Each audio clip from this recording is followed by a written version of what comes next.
Mga ka-boys, may lakad si Inday. At siyempre, kasama ang dalaga.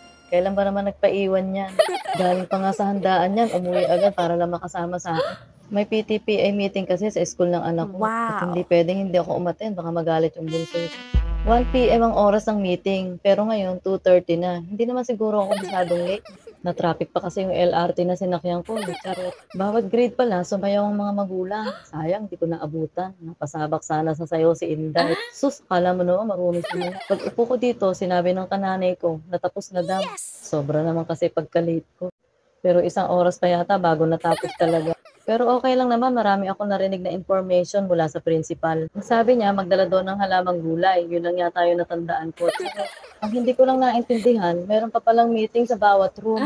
Kaya eto, pupunta na kami sa room. At pagdaan ko sa room ng apo ko, nakita ko pa yung pinsan ko at follower ko na si Ate Helen Menpin de la Cruz. Hello Ate Helen, naks, may pag-gift pa. At pagpunta naman namin sa room ng anak ko, 5 lang pala kaming umattend. At ang masaklap, dahil 5 lang kami nung nag-eleksyon, naging vice president pa ako. Nakahiya ako naman tumanggi, nakakahiya naman kasi sa teacher ng anak ko. Kaya nung pauwi na kami, tulala na si Inday. Paano na kaya yan? Bahala na si Batman.